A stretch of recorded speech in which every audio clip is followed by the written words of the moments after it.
अध्याय 3 भारतीय संविधान। 1 भारतीय संविधान के विकास का संक्षिप्त इतिहास। 1757 ईस्वी की प्लासी की लड़ाई और 1764 ईस्वी के बक्सर के युद्ध को अंग्रेजों द्वारा जीत लिए जाने के बाद बंगाल पर ब्रिटिश ईस्ट इंडिया कंपनी ने शासन का शिकंजा कसा। इसी शासन को अपने अनुकूल बनाए रखने के लिए अंग्रेजों ने समय समय पर कई एक्ट पारित किए जो भारतीय संविधान के विकास की सीढ़ियां बनी। वो निम्न है। 1773 ईस्वी का रेगुलेटिंग एक्ट। इस एक्ट के अंतर्गत कलकत्ता प्रेसिडेंसी में एक ऐसी सरकार स्थापित की गई जिसमें गवर्नर जनरल और उसकी परिषद के 4 सदस्य थे जो अपनी सत्ता के उपयोग संयुक्त रूप से करते थे। इसकी मुख्य बातें इस प्रकार हैं। 1 कंपनी के शासन पर संसदीय नियंत्रण स्थापित किया गया। 2 बंगाल के गवर्नर को तीनों प्रेसिडेंसियों का गवर्नर जनरल नियुक्त किया गया। 3 कलकत्ता में एक सुप्रीम कोर्ट की स्थापना की गई। 1784 ईस्वी का पिट्स इंडिया एक्ट। इस एक्ट के द्वारा दोहरे प्रशासन का प्रारंभ हुआ। 1 कोर्ट ऑफ डायरेक्टर्स व्यापारिक मामलों के लिए। 2 बोर्ड ऑफ कंट्रोलर राजनीतिक मामलों के लिए। 1793 ईस्वी का चार्टर अधिनियम। इसके द्वारा नियंत्रण बोर्ड के सदस्यों तथा कर्मचारियों के वेतन आदि को भारतीय राजस्व में से देने की व्यवस्था की गई। 1813 ईस्वी का चार्टर अधिनियम। इसके द्वारा 1 कंपनी के अधिकार पत्र को 20 वर्षों के लिए बढ़ा दिया गया। 2 कंपनी के भारत के साथ व्यापार करने के एकाधिकार को छीन लिया गया, किंतु उसे चीन के साथ व्यापार एवं पूर्वी देशों के साथ चाय के व्यापार के संबंध में 20 वर्षों के लिए एकाधिकार प्राप्त रहा। 3 कुछ सीमाओं के अधीन सभी ब्रिटिश नागरिकों के लिए भारत के साथ व्यापार खोल दिया गया। 1833 ईस्वी का चार्टर अधिनियम।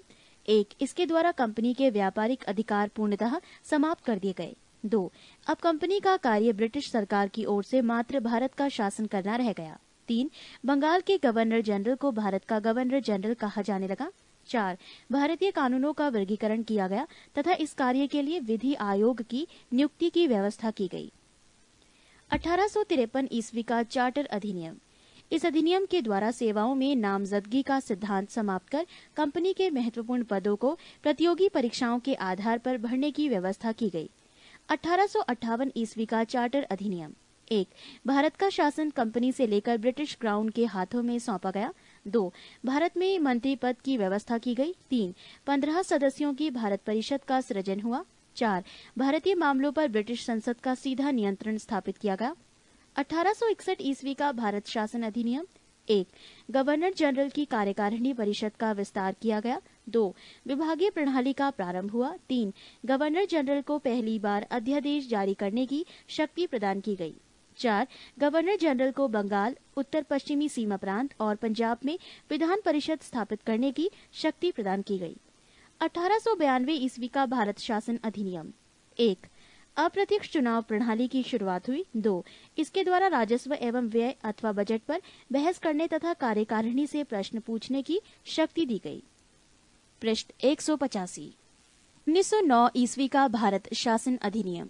मार्ले मिंटो सुधार। 1 पहली बार मुस्लिम समुदाय के लिए पृथक प्रतिनिधित्व का उपबंध किया गया। 2 भारतीयों को भारत सचिव एवं गवर्नर जनरल की कार्यकारिणी परिषदों में नियुक्ति की गई। 3 केंद्रीय और प्रांतीय विधान परिषदों को पहली बार बजट पर वाद विवाद करने, सार्वजनिक हित के विषयों पर प्रस्ताव पेश करने, पूरक प्रश्न पूछने और मत देने का अधिकार मिला। 4 प्रांतीय विधान परिषदों की संख्या में वृद्धि की गई। 1919 ईस्वी का भारत शासन अधिनियम। मॉन्टेग्यू चेम्सफोर्ड सुधार। 1 केंद्र में द्विसदनात्मक विधायिका की स्थापना की गई। प्रथम राज्य परिषद तथा दूसरी केंद्रीय विधानसभा। राज्य परिषद के सदस्यों की संख्या 60 थी, जिसमें 34 निर्वाचित होते थे और उनका कार्यकाल 5 वर्षों का होता था। केंद्रीय विधानसभा के सदस्यों की संख्या 145 थी, जिनमें 104 निर्वाचित तथा 41 मनोनीत होते थे। इनका कार्यकाल 3 वर्षों का था। दोनों सदनों के अधिकार समान थे।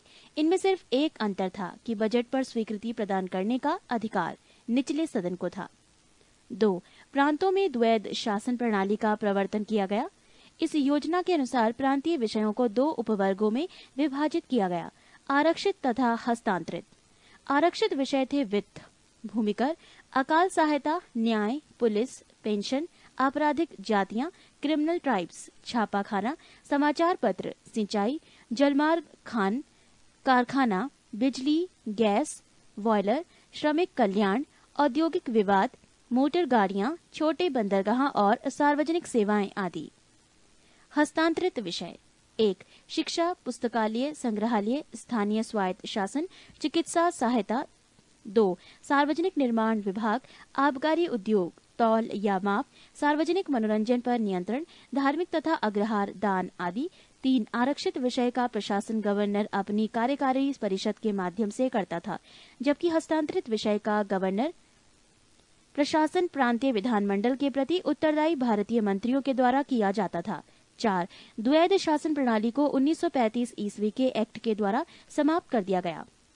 5. भारत सचिव को अधिकार दिया गया है कि वो भारत में महालेखा परीक्षक की नियुक्ति कर सकता है। 6. इस अधिनियम ने भारत में एक लोक सेवा आयोग के गठन का प्रावधान किया। 1935 ईस्वी का भारत शासन अधिनियम। 1935 ईस्वी के अधिनियम में 451 धाराएं और 15 परिशिष्ट थे। इस अधिनियम की मुख्य विशेषताएं इस प्रकार हैं। 1. अखिल भारतीय संघ। ये संघ 11 ब्रिटिश प्रांतों, 6 चीफ कमिश्नर के क्षेत्रों और उन देशी रियासतों से मिलकर बनना था जो स्वेच्छा से संघ में सम्मिलित हों। प्रांतों के लिए संघ में सम्मिलित होना अनिवार्य था, किंतु देशी रियासतों के लिए ये ऐच्छिक था। देशी रियासतें संघ में सम्मिलित नहीं हुई और प्रस्तावित संघ की स्थापना संबंधी घोषणा पत्र जारी करने का अवसर ही नहीं आया। 2. प्रांतीय स्वायत्तता।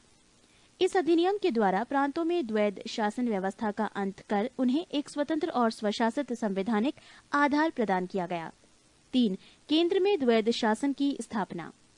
कुछ संघीय विषयों, सुरक्षा, वैदेशिक संबंध, धार्मिक मामले को गवर्नर जनरल के हाथों में सुरक्षित रखा गया।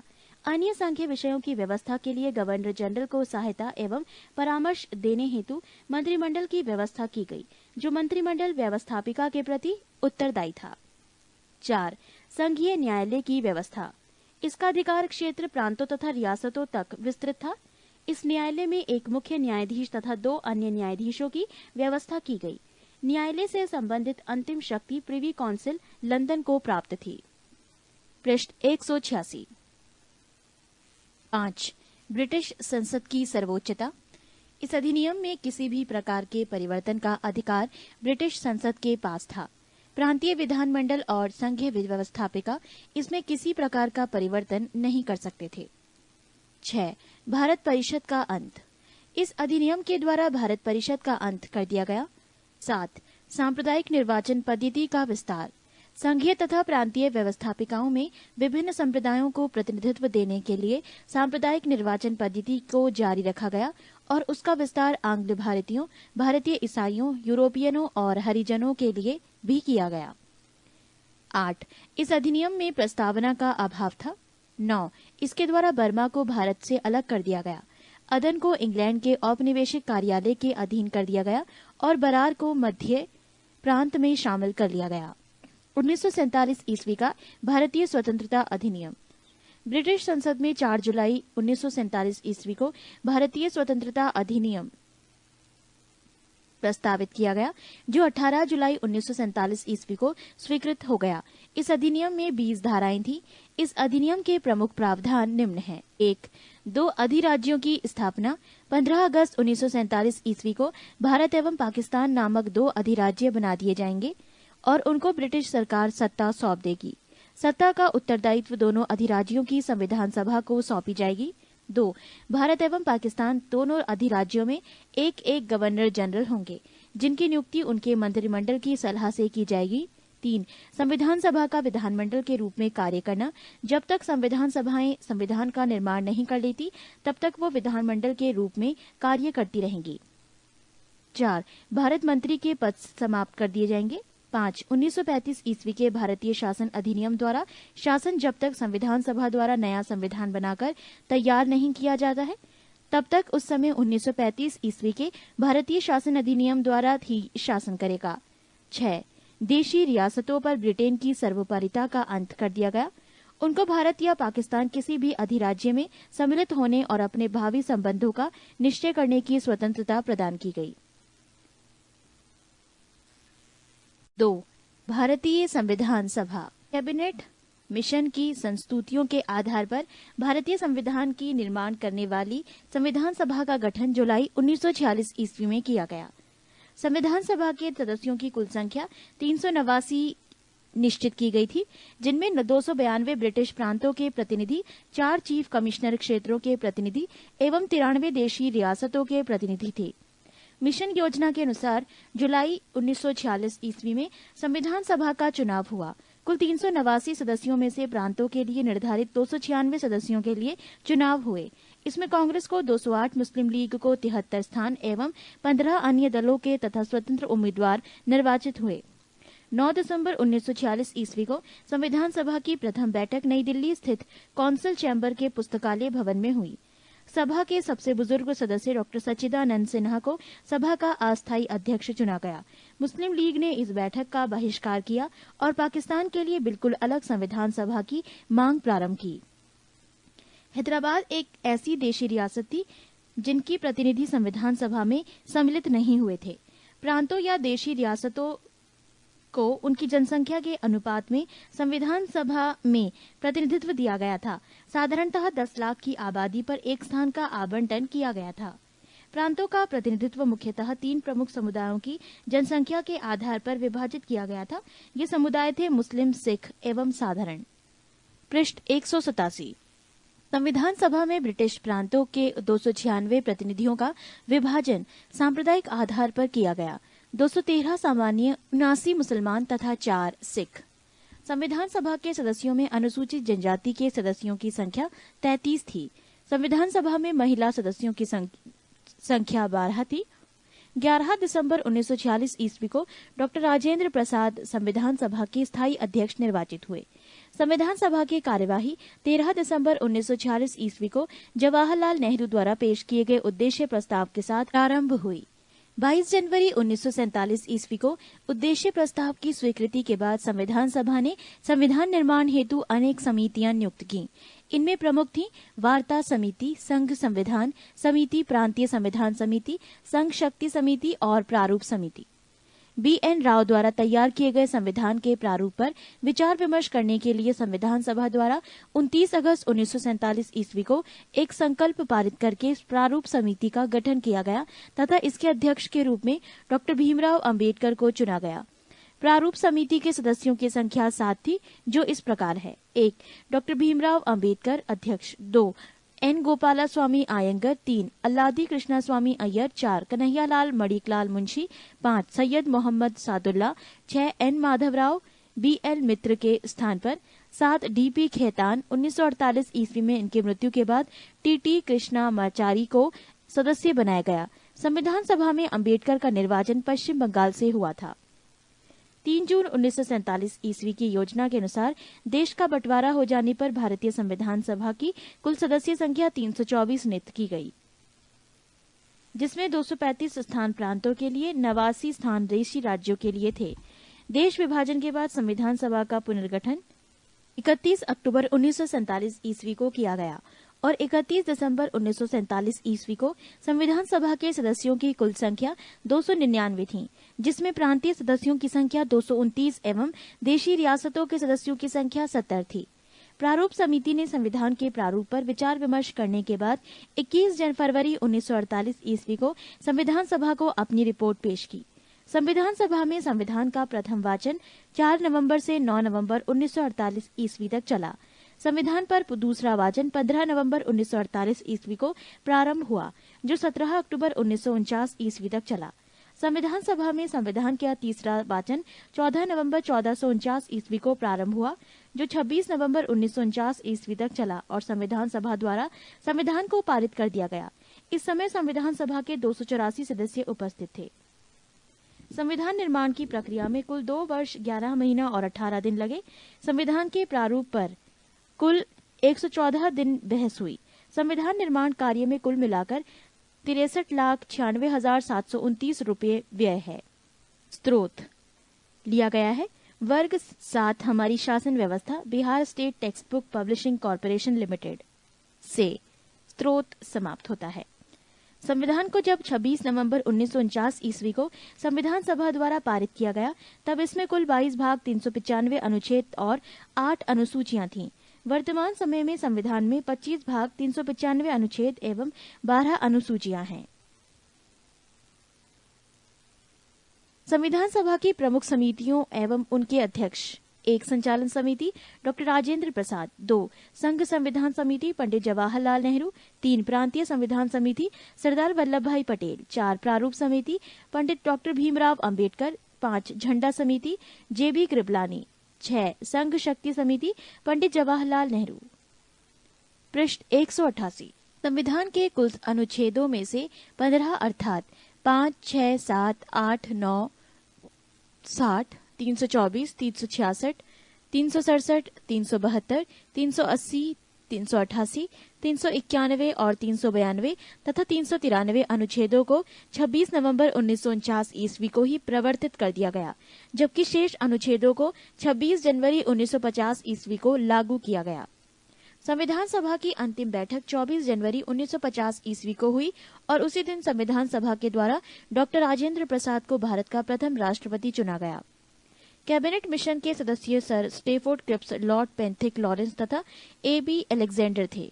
नोट: 26 जुलाई 1947 ईस्वी को गवर्नर जनरल ने पाकिस्तान के लिए पृथक संविधान सभा की स्थापना की घोषणा की। कैबिनेट मिशन 1945 ईस्वी के प्रस्ताव पर गठित अंतरिम मंत्रिमंडल: 1. मंत्री जवाहरलाल नेहरू, विभाग कार्यकारी परिषद के उपाध्यक्ष विदेशी मामले तथा राष्ट्रमंडल। 2. वल्लभ भाई पटेल, विभाग गृह सूचना तथा प्रसारण। 3. बलदेव सिंह, रक्षा। 4. जॉन मैथाई, उद्योग तथा आपूर्ति। 5. C. राजगोपालाचार्य, शिक्षा। 6. C.H. भाभा, कार्य, खान एवं बंदरगाह। 7. राजेंद्र प्रसाद, खाद्य एवं कृषि। 8. आसफ अली, रेलवे। 9. जगजीवन राम, श्रम। मंत्रिमंडल में शामिल मुस्लिम लीग के सदस्य: 1. लियाकत अली खां, वित्त। 11. I. चुंद्रीगर, वाणिज्य। 12. अब्दुल रब नश्तहर, संचार। 13. जोगेंद्रनाथ मंडल, विधि। 14. गजांतर अली खां, स्वास्थ्य। 3. भारतीय संविधान की उद्देशिका अथवा प्रस्तावना: नेहरू द्वारा प्रस्तुत उद्देश्य संकल्प में जो आदर्श प्रस्तुत किया गया, उन्हें ही संविधान की उद्देशिका में शामिल कर लिया गया। संविधान के 42वें संशोधन 1976 द्वारा यथा संशोधित ये उद्देशिका निम्न प्रकार है: हम भारत के लोग भारत को एक संपूर्ण प्रभुत्व संपन्न समाजवादी पंथ निरपेक्ष लोकतंत्रात्मक गणराज्य बनाने के लिए तथा उसके समस्त नागरिकों को सामाजिक, आर्थिक और राजनीतिक न्याय, विचार, अभिव्यक्ति, विश्वास, धर्म और उपासना की स्वतंत्रता, प्रतिष्ठा और अवसर की समता प्राप्त करने के लिए तथा उन सब में व्यक्ति की गरिमा और राष्ट्र की एकता और अखंडता सुनिश्चित करने वाली बंधुता बढ़ाने के लिए दृढ़ संकल्प होकर अपनी इस संविधान सभा में आज तारीख 26 नवंबर 1949 ईस्वी मिति मार्गशीर्ष शुक्ल सप्तमी संवत 2006 विक्रमी को एतद द्वारा इस संविधान को अंगीकृत, अधिनियमित और आत्मार्पित करते हैं। प्रस्तावना की मुख्य बातें: संविधान की प्रस्तावना को संविधान की कुंजी कहा जाता है। प्रस्तावना के अनुसार संविधान के अधीन समस्त शक्तियों का केंद्र बिंदु अथवा स्रोत भारत के लोग ही हैं। प्रस्तावना में लिखित शब्द यथा हम भारत के लोग इस संविधान की को अंगीकृत, अधिनियमित और आत्मार्पित करते हैं, भारतीय लोगों की सर्वोच्च संप्रभुता का उद्घोष करते हैं। प्रस्तावना को न्यायालय में परिवर्तित नहीं किया जा सकता। ये निर्णय यूनियन ऑफ इंडिया बनाम मदन गोपाल 1957 के निर्णय में घोषित किया गया।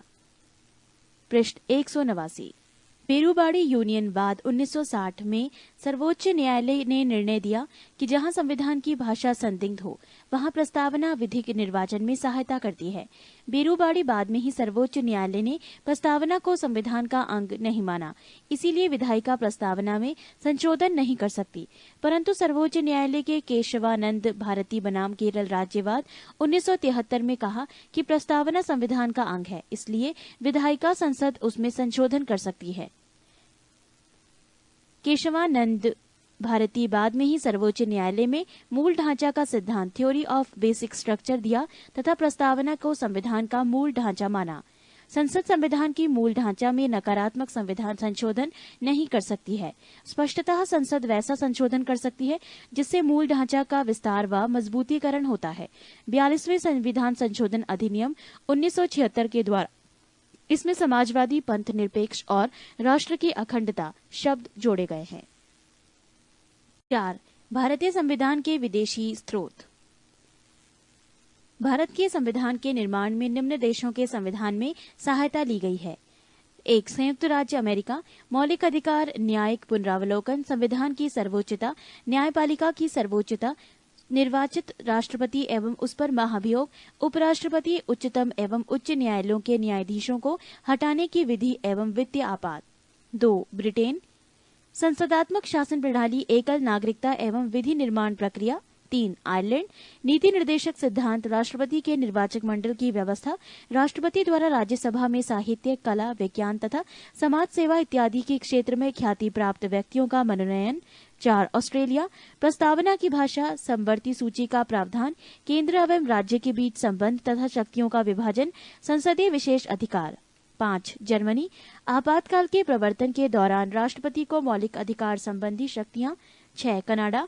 संघात्मक विशेषताएं, अवशिष्ट शक्तियां, केंद्र के पास राज्यपाल की नियुक्ति विषयक प्रक्रिया। 7. दक्षिण अफ्रीका। संविधान संशोधन की प्रक्रिया का प्रावधान। 8. रूस। मौलिक कर्तव्यों का प्रावधान। 9. जापान। विधि द्वारा स्थापित प्रक्रिया।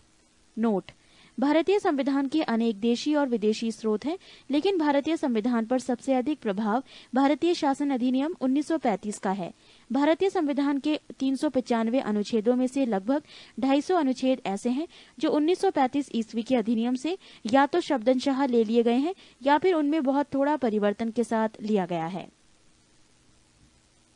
5. भारतीय संविधान की अनुसूची। प्रथम अनुसूची। इसमें भारतीय संघ के घटक राज्यों, 28 राज्यों एवं संघ शासित 7 क्षेत्रों का उल्लेख है। नोट: संविधान के 69वें संशोधन के द्वारा दिल्ली को राष्ट्रीय राजधानी क्षेत्र का दर्जा दिया गया है। द्वितीय अनुसूची। इसमें भारतीय राज्य व्यवस्था के विभिन्न पदाधिकारियों, राष्ट्रपति, राज्यपाल, लोकसभा के अध्यक्ष और उपाध्यक्ष, राज्यसभा के सभापति एवं उपसभापति, विधानसभा के अध्यक्ष और उपाध्यक्ष, विधान परिषद के सभापति एवं उपसभापति, उच्चतम न्यायालय और उच्च न्यायालयों के न्यायाधीशों और भारत के नियंत्रक, महालेखा परीक्षक आदि को प्राप्त होने वाले वेतन, भत्ते और पेंशन आदि का उल्लेख किया गया है। तृतीय अनुसूची। इसमें विभिन्न पदाधिकारियों, राष्ट्रपति, उपराष्ट्रपति, मंत्री, उच्चतम एवं उच्च न्यायालय के न्यायाधीशों द्वारा पद ग्रहण के समय ली जाने वाली शपथ का उल्लेख है। पृष्ठ 190। चौथी अनुसूची। इसमें विभिन्न राज्यों तथा क्षेत्रों की राज्यसभा में प्रतिनिधित्व का विवरण दिया गया है। पांचवी अनुसूची। इसमें विभिन्न अनुसूचित क्षेत्रों और अनुसूचित जनजाति के प्रशासन और नियंत्रण के बारे में उल्लेख है। छठी अनुसूची। इसमें असम, मेघालय, त्रिपुरा और मिजोरम राज्यों के जनजातीय क्षेत्रों के प्रशासन के बारे में प्रावधान है। सातवीं अनुसूची। इसमें केंद्र एवं राज्यों के बीच शक्तियों के बंटवारे के बारे में दिया गया है। इसके अंतर्गत 3 सूचियां हैं: संघ सूची, राज्य सूची और समवर्ती सूची। 1. संघ सूची। इस सूची में दिए गए विषय पर केंद्र सरकार कानून बनाती है। संविधान के लागू होने के समय इसमें 97 विषय थे। वर्तमान समय में इसमें 98 विषय हैं। 2. राज्य सूची। इस सूची में दिए गए विषय पर राज्य सरकार कानून बनाती है। राष्ट्रीय हित से संबंधित होने पर केंद्र सरकार भी कानून बना सकती है। संविधान के लागू होने के समय इसके अंतर्गत 66 विषय थे। वर्तमान समय में इसमें 62 विषय हैं। 3. समवर्ती सूची। इसके अंतर्गत दिए गए विषय पर केंद्र एवं राज्य दोनों सरकारें कानून बना सकती हैं, परंतु कानून के विषय सामने होने पर केंद्र सरकार द्वारा बनाया गया कानून ही मान्य होता है। राज्य सरकार द्वारा बनाया गया कानून केंद्र सरकार के कानून का बनाने के साथ ही समाप्त हो जाता है। संविधान के लागू होने के समय समवर्ती सूची में 47 विषय थे। वर्तमान समय में इसमें 52 विषय हैं। नोट: समवर्ती सूची का प्रावधान जम्मू कश्मीर राज्य के संबंध में नहीं है। 8वीं अनुसूची। इसमें भारत की 42 भाषाओं का उल्लेख किया गया है।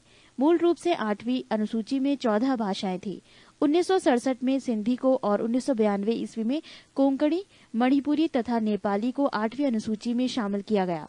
2004 में मैथिली, संथाली, डोगरी एवं बोडो को 8वीं अनुसूची में शामिल किया गया। 9वीं अनुसूची। नवी संविधान में ये अनुसूची प्रथम संविधान संशोधन अधिनियम 1951 के द्वारा जोड़ी गई।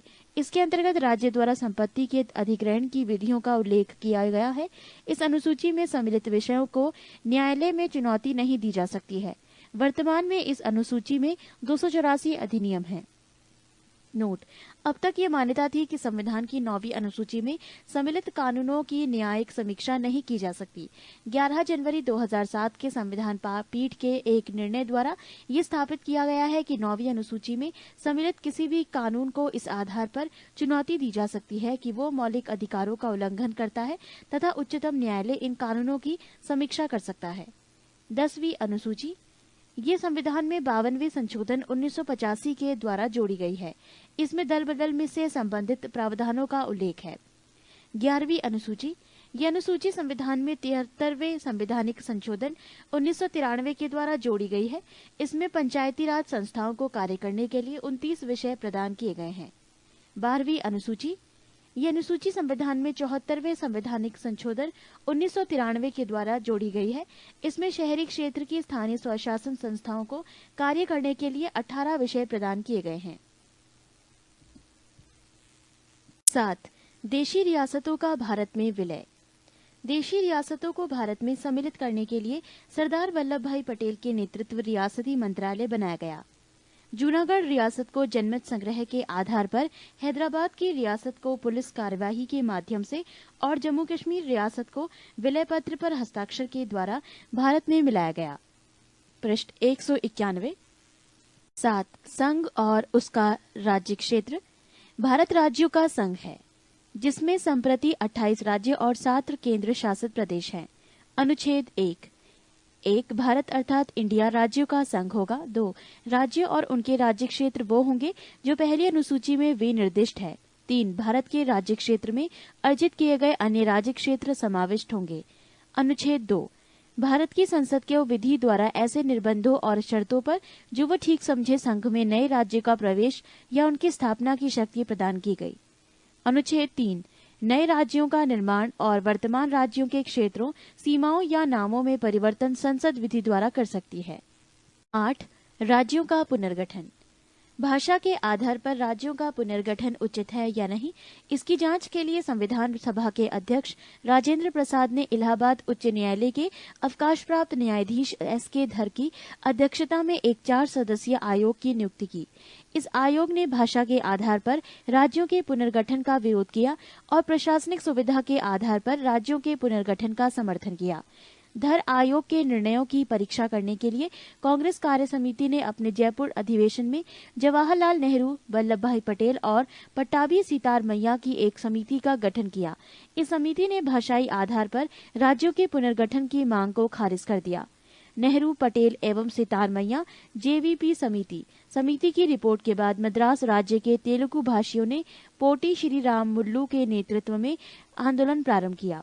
56 दिन के आमरण अनशन के बाद 15 दिसंबर 1952 ईस्वी को रामुल्लू की मृत्यु हो गई। रामुल्लू की मृत्यु के बाद प्रधानमंत्री नेहरू ने तेलुगु भाषियों के लिए पृथक आंध्र प्रदेश के गठन की घोषणा कर दी। 1 अक्टूबर 1953 ईस्वी को आंध्र प्रदेश राज्य का गठन हो गया। ये राज्य स्वतंत्र भारत में भाषा के आधार पर गठित होने वाला पहला राज्य था। उस समय आंध्र प्रदेश की राजधानी कर्नूल थी। राज्य पुनर्गठन आयोग के अध्यक्ष फजल अली थे। इसके अन्य सदस्य पंडित हृदयनाथ कुंजरू और सरदार KM पाणिक्कर थे। राज्य पुनर्गठन अधिनियम जुलाई 1956 ईस्वी में पास किया गया। इसके अनुसार भारत में 14 राज्य एवं 6 केंद्र शासित प्रदेश स्थापित किए गए। नवंबर 1954 ईस्वी को फ्रांस की सरकार ने अपनी सभा बस्तियां पौंडीचेरी, यनाम, चंद्रनगर और केरिकल को भारत को सौंप दिया। 28 मई 1956 ईस्वी को इस संबंध में संधि पर हस्ताक्षर हो गए। इसके बाद इन सभी को मिलाकर पौंडीचेरी संघ राज्य क्षेत्र का गठन किया गया। भारत सरकार ने 18 दिसंबर 1961 ईस्वी को गोवा, दमन व द्वीप की मुक्ति के लिए पुर्तगालियों के विरुद्ध कार्यवाही की और उन पर पूर्ण अधिकार कर लिया। 12वें संविधान संशोधन द्वारा गोवा, दमन व द्वीप को प्रथम परिशिष्ट में शामिल करके भारत का अभिन्न अंग बना दिया गया। 1 मई 1960 ईस्वी को मराठी एवं गुजराती भाषियों के बीच संघर्ष के कारण बम्बई राज्य का बंटवारा करके महाराष्ट्र एवं गुजरात नामक 2 राज्यों की स्थापना की गई। नागा आंदोलन के कारण असम को विभाजित करके 1 दिसंबर 1963 ईस्वी में नागालैंड को अलग राज्य बनाया गया। 1 नवंबर 1966 ईस्वी में पंजाब को विभाजित करके पंजाब यानी पंजाबी भाषा एवं हरियाणा हिंदी भाषी 2 राज्य बना दिए गए। 25 जनवरी 1971 ईस्वी को हिमाचल प्रदेश को पूर्ण राज्य का दर्जा दिया गया। 21 जनवरी 1972 ईस्वी मणिपुर, त्रिपुरा एवं मेघालय को पूर्ण राज्य का दर्जा दिया गया। पृष्ठ 192। 26 अप्रैल 1975 ईस्वी को सिक्किम भारत का 22वां राज्य बना। 20 फरवरी 1987 ईस्वी में मिजोरम एवं अरुणाचल प्रदेश को पूर्ण राज्य का दर्जा दिया गया। 30 मई 1987 ईस्वी में गोवा को 25वां राज्य का दर्जा दिया गया। 1 नवंबर 2000 ईस्वी को छत्तीसगढ़ 26वां राज्य, 9 नवंबर 2000 ईस्वी उत्तरांचल अब उत्तराखंड 27वां राज्य एवं 15 नवंबर 2000 ईस्वी को झारखंड 28वां राज्य बनाया गया। वर्तमान समय में भारत में 28 राज्य एवं 7 संघ राज्य क्षेत्र हैं। इन्हें ही संविधान की प्रथम अनुसूची में शामिल किया गया है। क्षेत्रीय परिषद। भारत में 5 क्षेत्रीय परिषद है। इनका गठन राष्ट्रपति के द्वारा किया जाता है और केंद्रीय गृह मंत्री या राष्ट्रपति द्वारा मनोनीत केंद्रीय मंत्री क्षेत्रीय परिषद का अध्यक्ष होता है। संबंधित राज्यों के मुख्यमंत्री उपाध्यक्ष होते हैं, जो प्रतिवर्ष बदलते रहते हैं। नए राज्यों का गठन वर्ष: आंध्र प्रदेश 1953 ईस्वी, महाराष्ट्र 1960 ईस्वी, गुजरात 1960 ईस्वी, नागालैंड 1963 ईस्वी, हरियाणा 1966 ईस्वी, हिमाचल प्रदेश 1971 ईस्वी, मेघालय 1972 ईस्वी, मणिपुर, त्रिपुरा 1972 ईस्वी, सिक्किम 1975 ईस्वी, मिजोरम, अरुणाचल प्रदेश, गोवा 1987 ईस्वी, छत्तीसगढ़, उत्तराखंड एवं झारखंड 2000 ईस्वी। भारत में कुल 5 क्षेत्रीय परिषदों पर सम्मिलित राज्यों के नाम इस प्रकार हैं। 1. उत्तरी क्षेत्रीय परिषद पंजाब, हरियाणा, राजस्थान, जम्मू कश्मीर, हिमाचल प्रदेश तथा चंडीगढ़ एवं दिल्ली संघ राज्य क्षेत्र। 2. मध्य क्षेत्रीय परिषद उत्तर प्रदेश, मध्य प्रदेश, उत्तराखंड एवं छत्तीसगढ़। 3. पूर्वी क्षेत्रीय परिषद बिहार, पश्चिम बंगाल, उड़ीसा, झारखंड, असम, सिक्किम, मणिपुर, त्रिपुरा, मेघालय, नागालैंड, अरुणाचल प्रदेश तथा मिजोरम। 4.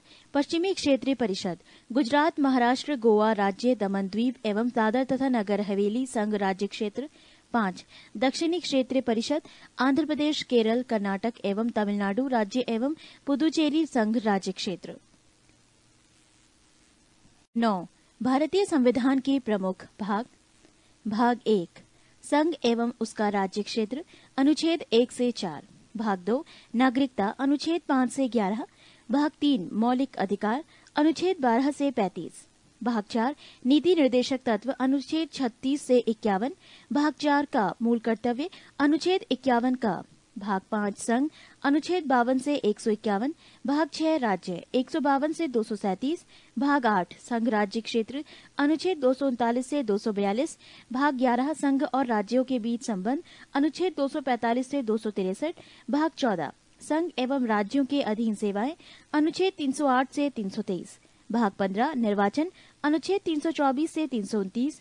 भाग 17 राजभाषा, अनुच्छेद 343 से 351। भाग 18 आपात उपबंध, अनुच्छेद 352 से 360। भाग 20 संविधान संशोधन, अनुच्छेद 368। पृष्ठ 193।